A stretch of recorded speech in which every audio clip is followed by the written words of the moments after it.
family. My mum aged overnight. My dad turned to the drink. It was a very, very hard man to live with. He was an ex-policeman.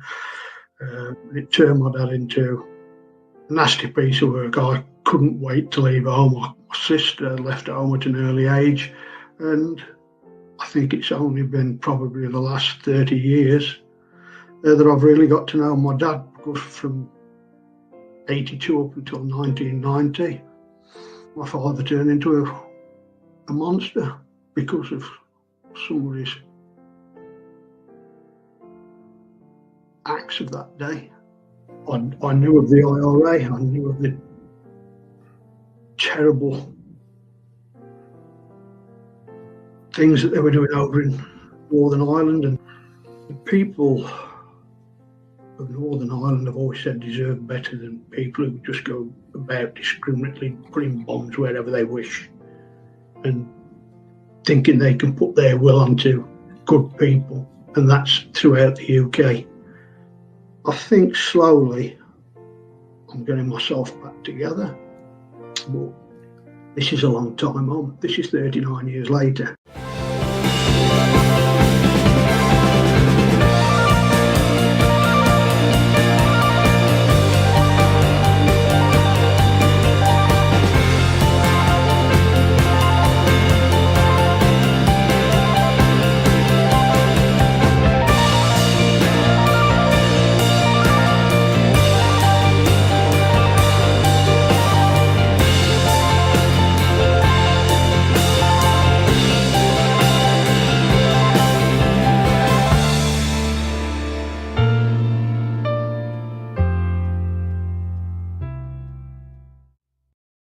So this evening's title of the stream is that when is a terrorist act an act of terrorism? And that's a very serious question.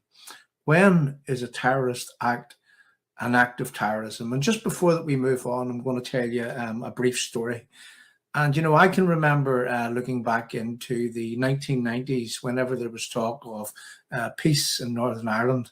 And whenever Bill Clinton would have came to Northern Ireland, and Bill Clinton would have said that the people of Northern Ireland, specifically the unionist people of Northern Ireland, well, what they need to do is they need to put the past behind them, and they need to make amends for the bitterness and the hatred of the past, and they need to embrace people from the other side. People, I may add, that would have murdered our nearest and our dearest and held our country to ransom for all of my life. From 1969 is from as far back as I can remember up until the 1995 period, whenever Bill Clinton stood on the platform at Belfast City Hall telling people, blessed be the peacemakers.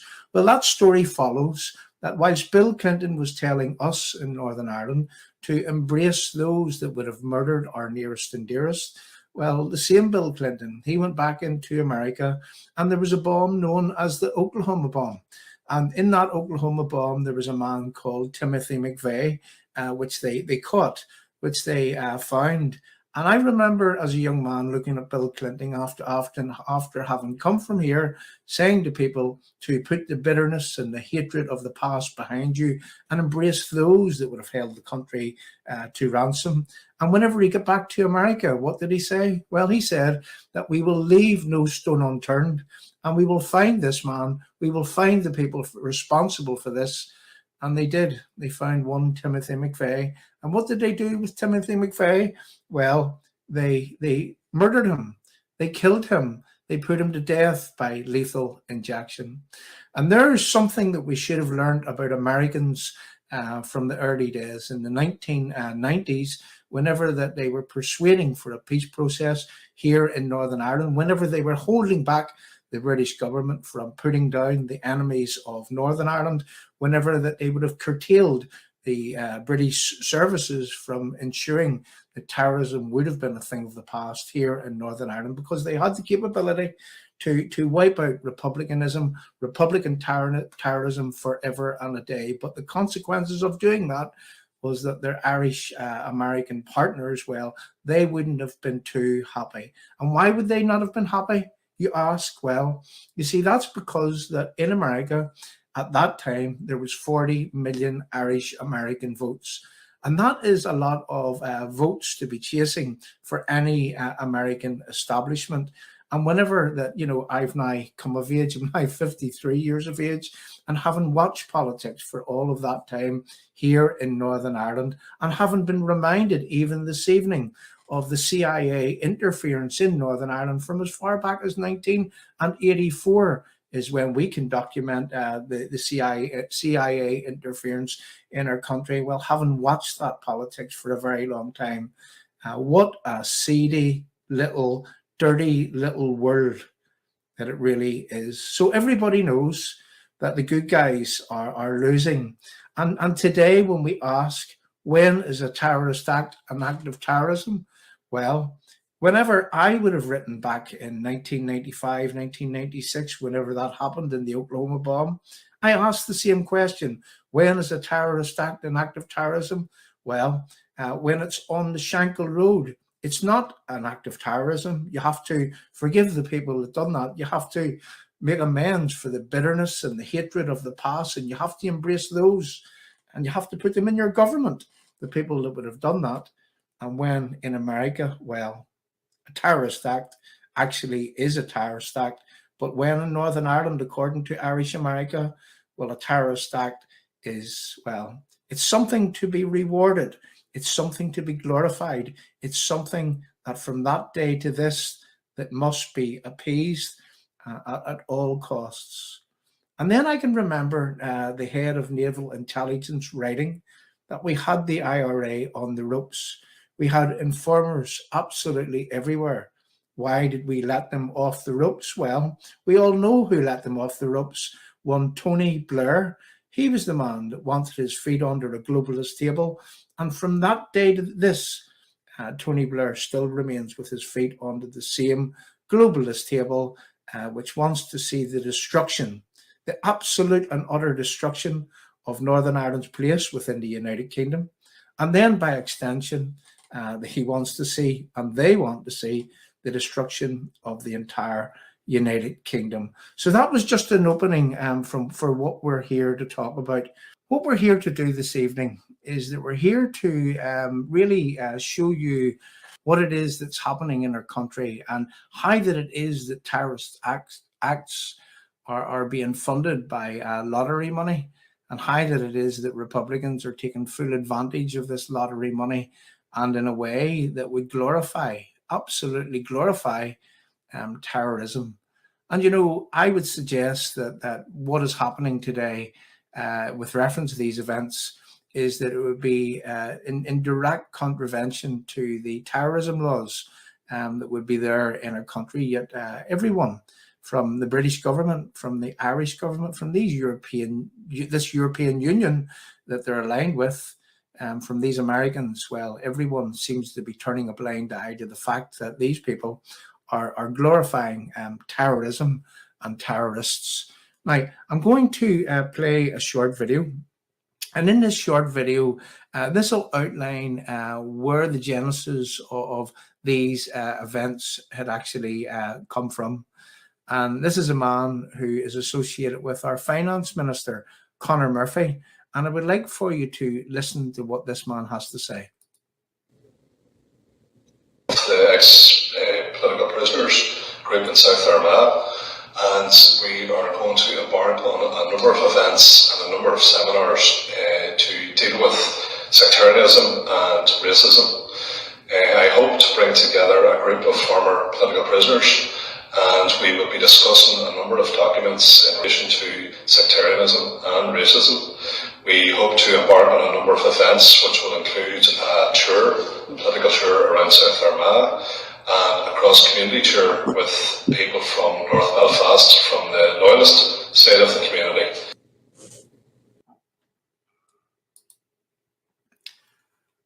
Aye, if you heard that right, and we're just going to reverse that back for a little piece.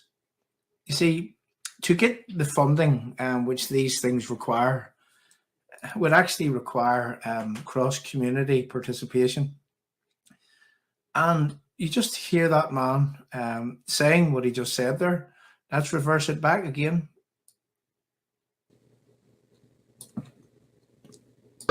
political tour around South Armagh and a cross-community tour with people from North Belfast, from the Loyalist side of the community. We then hope to... So again, we'll stop. These events, they had funding, probably various funding streams. We can certainly see the National Lottery badge attached to it, what it is that they're glorifying, what it is that they're commemorating, and we'll use that word, quote unquote, what it is that they're commemorating. And it seems,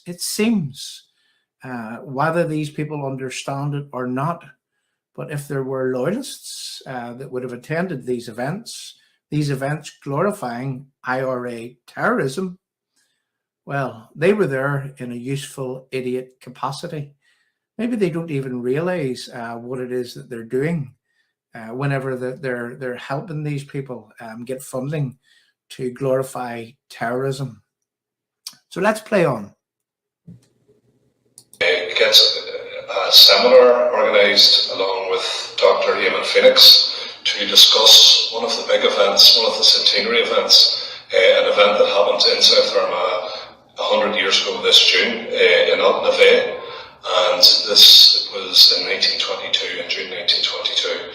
So we will be holding that in the locality and inviting people in from both communities to discuss it and take a look at the historical context and how that's ended up having an influence on where we are today. And there you go again. We heard that there's an event which is commemorating what happened in Aghadavoyle, and he's saying that they're wanting to take a look at things in historical capacity and to invite people in from both communities to take a look at it. And again, why I say that they're asking people from both communities to come along, it's so that they can say that this is a cross-community event with cross-community participation. And I really wonder who that it was that would have been from North Belfast and from the Loyalist community that would have went and lended their support to these people so that these people could claim funding for their historical commemoration and commemorations. And when we use the word commemorate or commemoration, whenever you take, say, a murder, and in this case, in one case, the murder of 3 British soldiers, the murder of 40 equine animals, 40 horses to be straight.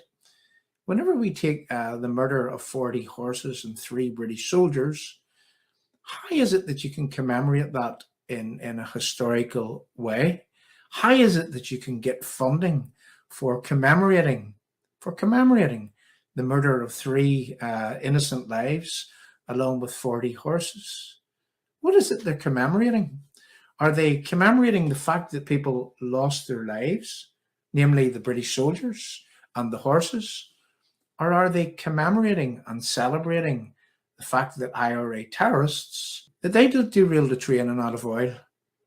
Is that what they're commemorating? Are they commemorating what they would have called the Aghadavoyle train ambush, glorifying IRA terrorism in the process? And is this what they got their lottery funding for? That's a real question. Let's play on and let's listen to this man as he goes. And how we intend to deal with sectarianism. We will finish this off with a number of events discussing back to the themes of racism and sectarianism. And, hopefully people will come away with maybe a different view on how they see things with regards to those issues. Thank you. So there you go, just to remove that for now. And again, we ask the question, when is a terrorist act an act of terrorism? When can terrorist acts get lottery funding? How can terrorist acts get lottery funding? How can a time frame whenever that 3 British soldiers and 40 horses were slaughtered in the derailing of a train known as the Aghadavoyle train ambush, how can that get lottery funding? And again, was this due to the cross-community aspect of what it is that these people were doing? Is it because that some people from the so-called unionist or loyalist community came and helped these people get their funding to glorify IRA terrorism? And then there's another question. What are your unionist politicians doing about this? What are the DUP doing about this? What are the UUP doing about this? Are they prepared to continue in this appeasement process in where these people glorify acts of terrorism in such a way? Let's look at what happened at Aghadavoyle from, I'm going to say, from a Republican perspective. And let's try to understand, are they actually glorifying in this act of terrorism, which resulted in 3 British soldiers and 40 horses actually losing their lives? The War of Independence had been raging across Ireland for 2.5 years. It's generally accepted that the war started in January of 1919, when the IRA ambushed an RIC patrol at Solohead Beg in Tipperary. But it wasn't long before fighting spread across the whole country, and South Armagh was no exception. The area came under the territory of the IRA's 4th Northern Division, and outside of the battlegrounds of Cork and Kerry, the 4th Northern was one of the most active divisions in the entire country. Indeed, during the course of the war, the men and women of the 4th Northern's various South Armagh companies landed a number of decisive blows against the Crown forces. But it was here, at Aghadavoyle, on the 24th of June 1921, that they made perhaps their boldest statement. In a single attack, the 4th Northern not only dealt a military blow to the British Army, but they gave their response to the partition of Ireland and sent a message directly to the English King, George V, that South Armagh would not meekly accept the occupation and division of our country. On the 22nd of June 1921, King George was in Belfast for the official opening of the new 6-county Stormont Parliament. As he paraded through the city, the 10th Royal Hussars Regiment of the British Army acted as his official royal escort and guard. 2 days later, they returned to Dublin via military train. But the IRA was aware of their movements, and under the command of Frank Aiken, the 4th Northern Division removed a section of track at this spot, about 1.5 miles ahead of the Aghadavoyle train station. When the train hit it, it was almost completely derailed, and several carriages were smashed to pieces as they tumbled down the embankment. In an official report on the operation to IRA headquarters, Aiken described the attack. Our scouts on the Fathom Mountain were able to see the trains leaving Gora Wood and signalled to us at 10:15. We lifted the rail and arrested 4 linesmen who observed us working on it. The train came along at 10:30, consisting of 5 carriages of troops in front, then several horse boxes and 2 or 3 flat wagons with machine gunners. The first carriage and the engine rode the sleepers and stopped. The remainder of the train, except the last 4 wagons, crashed down the embankment, which was about 18 feet high, and was smashed to pieces. In typical fashion, the British took out their frustrations on the civilian population. 3 local men who just happened to be in the area at the time were shot. And here we have in this little video clip where the rewriting of history, no mention of, that there was men who lost their lives here. In fact, they're glorifying the fact that men lost their lives. British soldiers lost their lives. 40 horses lost their lives. Where's all the animal rights people today that would be looking at this type of video, and wondering how that anybody in 2022 could actually get away with glorifying the murder of 40 horses? And that's not the first time. And it wasn't the last time, should I say, that they would have went on to murder horses.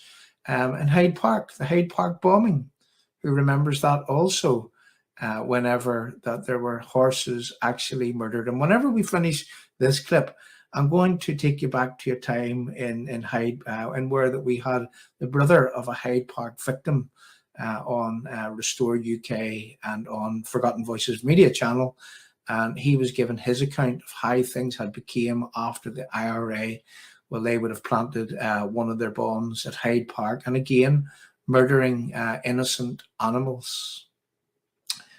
Animals murdering, well, innocent animals. But let's play on.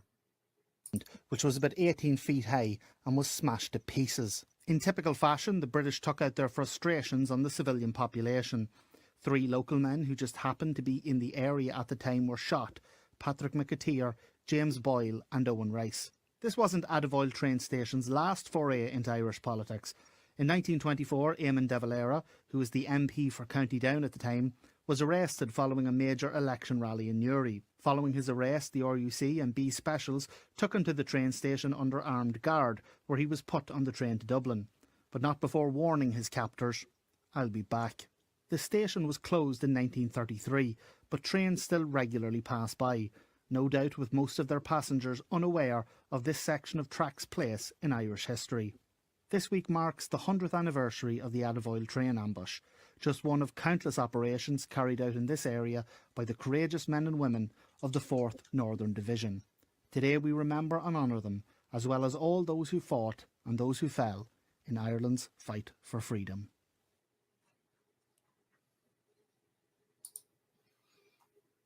Courageous men and women of the 4th Northern Division. We're talking about IRA terrorists here.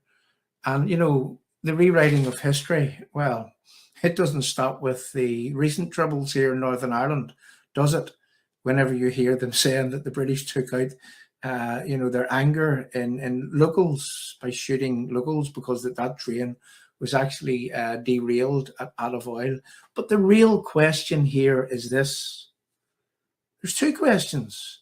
One would be, who was it that would have provided the cross-community support to gain these people the funding to glorify the IRA terrorism of that day? Lottery funding is what is being they're in receipt of for these things, and we intend digging even deeper. I'm just going to read here from one of our researchers in the background, is that identical to the IRA attack in Hyde Park, which murdered 4 British servicemen and several horses. In 2013, John Downey was charged with murder, but the trial collapsed when he produced a get out of jail free letter. In 2019, the High Court ruled in a civil case IRA man John Downey was an active participant, but yet he was able to produce a get out of jail free letter given by Tony Blair's government in this appeasement process, which has lasted from the 1996, I'm saying, going forward, in where that the IRA tactically placed the bomb in Canary Wharf. And it was at that point that what should have been a peace process, it became an appeasement process, and it was geared towards continuing and keeping the IRA locked into a process in where that anything that they ever ask for, anything that they ever do, no matter why that they add insult to the injury of the victims that they created, well, that they still have to be part of that process. And unionists here in Northern Ireland, they're meant to accept these people continuing to add insult to injury. And again, the question is this: who was it that provided this cross-community support to get these people the funding to commemorate an act of IRA terrorism? There's number one. That's number one question. And number 2 would be this: when is an act of terrorism, when is a terrorist act an act of terrorism? And should a terrorist act ever be commemorated in a way that it receives funding from the National Lottery? I'm going to go on to a few pictures. You got the outline of what it is that we're speaking about here. And I'm going to go on to a few pictures just to show you pictures, live pictures from the scene of Aghadavoyle. Now, starting from here, I'm going to pop up a map. And if anyone knows, wants to know where Aghadavoyle is, well, you see, Aghadavoyle is between Newry, as you see here, off the main Belfast to Dublin Road. And Aghadavoyle would be, you know, if you notice, if you're coming towards and you're heading towards Dublin, you come through Newry and you go through the border checkpoint there at, is it Killeen, they call it? And then you head off to over onto the right. You'll see the little pin dropped in the map there. And that's roughly where Aghadavoyle is, and that train station is actually located in Northern Ireland. And in 2022, here we are in the position in where that Restore UK are the only people are actually saying is that in 2022, why are people permitted to promote, to commemorate the slaughter of 40 horses? Why are they able to get funding to commemorate what is known as the Aghadavoyle train ambush is what they're commemorating here. It's a train ambush. How did that ever get lottery funding? And I paused there for a minute and I'll ask it again. How did that ever get lottery funding? What is our government doing about this? What are our unionist politicians doing about this? Do our unionist politicians care? And that's a real question. So let's move on and let's look at some pictures glorifying the actual day. So here we have Newry and Armagh Sinn Féin. The South Armagh Centenary Committee is what they call themselves, unveiling of a plaque to commemorate the 100th anniversary of Aghadavoyle train ambush. You will note that this is the 22nd of June, and in 2 days' time, well, this would be the 101st anniversary of this Aghadavoyle train ambush. And I'm going to draw attention to the word commemorate. You know, what is a commemoration? I mean, would you commemorate, and you can clearly see here that they're commemorating a train ambush in which 3 people lost their lives, in which 40 horses actually died, and it received lottery funding for this these succession of centenary events. How is this happening in Northern Ireland, in the United Kingdom? How is this happening? Well, you'll see from the pictures there, you'll see a little booklet has been prepared. You'll see that a monument to this slaughter, to this murder, has been bought and paid for with funding via the South Armagh Centenary Committee of Sinn Féin IRA, commemorating a train ambush in which people and in which horses actually lost their lives. Why is this happening? Why is this being permitted to happen? Why are the Irish government not shouting about this? Why is the European Union not shouting about this? Why is the American government not shouting about this? Is this acceptable? Is it acceptable that 40 horses, that these people are going to commemorate the ambush of 40 horses killing them? Where's the animal rights activists? Let's look at some more. This is a little picture of the actual train track and the disused train station here to the right-hand side of the track. And again, you know, these pictures are courtesy of a man that does research for us, who put all this together. Now, we were going to do this quite some time ago, but it's taken until this time because of events for us to sit down. And what a time it is, because in a few days' time, in 2 days' time, on the 24th of this month, is the 101st anniversary of this IRA massacre, this IRA slaughter. It's not a commemoration of a train ambush. It's the commemorating of a terrorist act. And that's why we call this screen, when is a terrorist act an act of terrorism? Well, according to the National Lottery, this act of terrorism is not a terrorist act. According to the DUP, your unionist politicians who have not said anything about this, according to them, they turn a blind eye. They let this pass. They will sit with these people whilst that they add insult to the injury of the many victims that these people have caused over the years.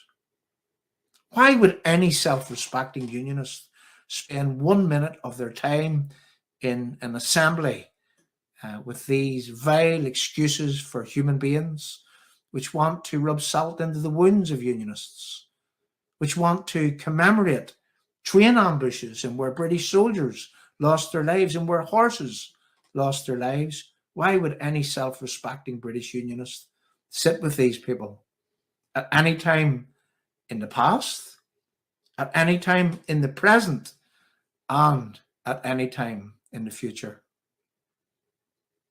That's a question for the DUP. That's a question for the mugbeaties of this world. Let's move on. This, well, I would call it a little milestone. It's probably showing where the site of this event actually is. And again, we'll go on to a booklet, which would be glorifying in this. And this is from Declan Murphy, and a member of the Murphy family, the same Conor Murphy, who would be the finance minister in our government here in Northern Ireland. You know, this will be interesting, an informative night. The project itself has been made possible thanks to the funding from the National Lottery Heritage Fund. And again, I draw your attention to up on the right-hand side of that screen where that little lottery funding badge would be here. The Aghadavoyle train ambush. Now here it is here right in front of us, that this will be interesting, an informative night. The project itself has been made possible thanks to the funding from the National Lottery Heritage Fund. How have we ever got the position in where that lottery funding would be used to glorify the Aghadavoyle train ambush, to commemorate, in Sinn Féin's words, a train ambush and where people lost their lives and where horses actually lost their lives? How have we got to this position in our country today? Is this because that people, you know, from the unionist persuasion, well, they never nipped it in the bud, that they were happy to work within the appeasement process, that they didn't draw a line and say that, hold on a minute, we're not going any further, whilst the insult has been added to the injury of the victims which these people have caused? How have we got to this stage in this country? Let's play you a little clip from a man which I interviewed one evening on Forgotten Voices Media, and we published it here at Restore UK.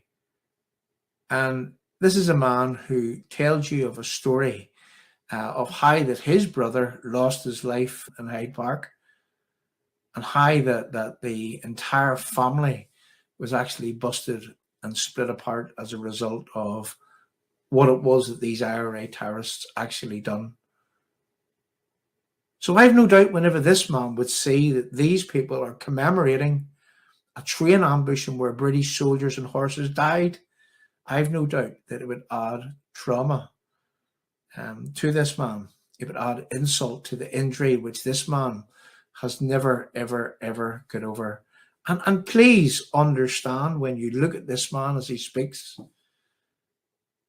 understand the pain, the anguish, the disbelief that a man that was convicted of the Hyde Park bomb could take out of his inside pocket a get out of jail free card given to him by Tony Blair in an under-the-table deal with reference to the Belfast appeasement process, and that permitted John Downey to walk away from serving any time for what it was that he'd done in Hyde Park.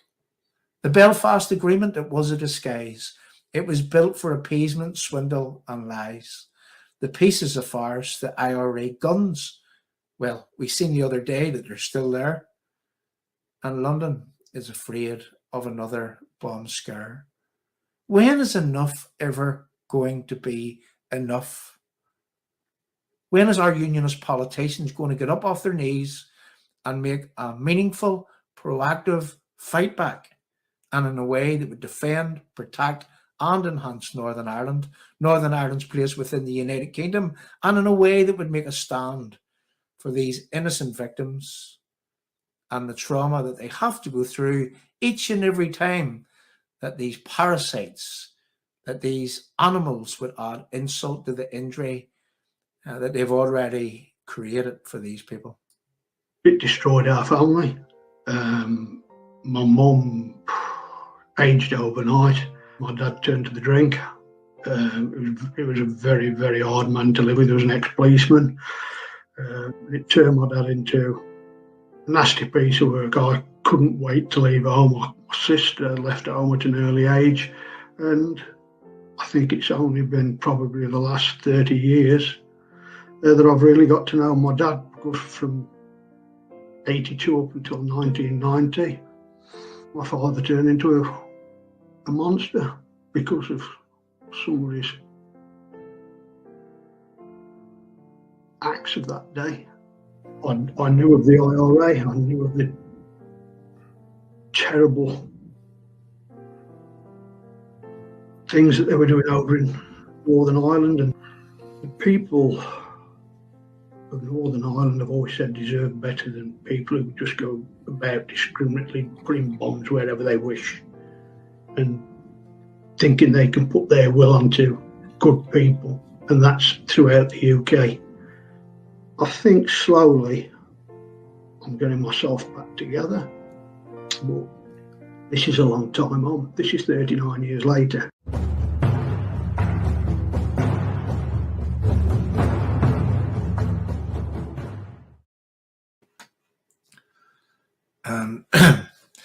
Every time that I see and hear Mark Tipper, you heard what happened to his family as a result of what happened to his brother, and how that the family, it didn't function in the same way. And whenever he talked to me in private, it was the insult that constantly is added to people like Mark's injury. The insult that the IRA continue to add to the injury of these people. That's the hardest thing for them to get past. They're constantly reminded of the day when these terrorists, whenever they murdered, their nearest and dearest. Is this a peace process, or is this a process in where the people has to have the insult added to the injury? When is enough ever going to be enough with these people? How are they getting away with getting lottery funding to glorify, in their own words, the Aghadavoyle train ambush, to commemorate? What is a commemoration? A commemoration is in glorification of the IRA operation, which would have killed them 3 people and those 40 horses. How are they ever able to get funding for that, even under the banner of historical events? It would be okay, let's say, if it was some sort of historian that was doing this, but this is the IRA terrorists who support the people who would have derailed that train on that day. How have we ever landed in the circumstances in where that this would be permitted to occur? In 2022, we can't actually look at someone without them taking offense. We are told that, that we have unconscious bias towards things Yet these people are rubbing salt into the wounds of their victims day and daily. Chris Hazard's office, a Sinn Féin office in Castlewellan, the Mingorian and McNulty Advice Centre, they've named that office after two terrorists, and yet they're still in receipt of Westminster funding. When is enough ever going to be enough for these people? Whenever I understand that useful idiots from within our community, and maybe they didn't know that they were doing it, but they are playing useful idiot to these people who are seeking funding. They are providing the illusion of cross-community participation in order that these people can gain their lottery funding. And for what? To glorify IRA operations. Albeit that operation was 101 years ago, and they're doing this under the banner of a historical event. Well, I'm sorry, no historical event should ever be commemorated in a way, to use their words, that this was the Aghadavoyle train ambush, and they were commemorating this operation in where, and you've seen the propaganda video, in where that they said that the British got off and shot 3 innocent people. The rewriting of history, well, we don't expect any more or any less from those people. But what we do expect is from our own politicians is to say that there's the line. We are not going to cross this line. We are not participating in this charade in Stormont anymore until this is stopped. This is against the terrorism laws that are available in the United Kingdom to glorify terrorism. This is against that type of thing. And yet our government says nothing about it. The Irish government say nothing about it. The EU says nothing about it. The Americans say nothing about it. The DUP says nothing about it. The UUP, they say nothing about it. And if the DUP and the UUP do say something about it, well, that's all they do, is they say things. And I heard it said just a few days ago that, well, they are against everything, but they do nothing. They might speak out about it, but then that's it, forget about, and they walk on, and nothing ever happens. Nothing happens at all. They expect the needle to return to the start of the song, and we're all going to sing along like before. But it is this very appeasement of these terrorists, it is this very not tackling these terrorists, which has landed unionism in the place today in where that, well, there's constitutional change in Northern Ireland, and it doesn't look as if it's going to be reversed anytime soon. And, you know, wasn't that a really interesting expose of what it is that the Republicans are doing in plain sight, with the blessing of unionist politicians, with the blessing of so-called historians, without any opposition from our unionist politicians. These people are glorifying terrorism and terrorists, and in a way that which adds insult to the injury of the victims that these people have already caused. And if they are to be believed, it seems that some useful idiots, no matter why that they knew that they were being useful idiots or not, well, they are providing the illusion of cross-community support to allow these people to get their funding to glorify terrorism in exactly this way. So 1921 to, what does that say there? 2021. What they are suggesting here is that the IRA, according the same IRA that done that in 1921, well, they're still around in 2021. How did that project ever get funding, and in a way that cross-community support, or the illusion of cross-community support, was actually there in order to provide them the cover to get national lottery funding? And we intend actually digging into this a lot more. We can't actually say too much on this screen, but there's a lot of areas in where that you could actually challenge exactly what we've just shown you there. And that's how unionists need to be proactive. We need to do things in a way that are meaningful, proactive, and in a way that would defend, protect, and enhance, and most importantly, protect people like Mr. Tipper there, Mark Tipper, and how that the insult would be added to his injury whenever this same IRA, whenever they continue to glorify terrorism.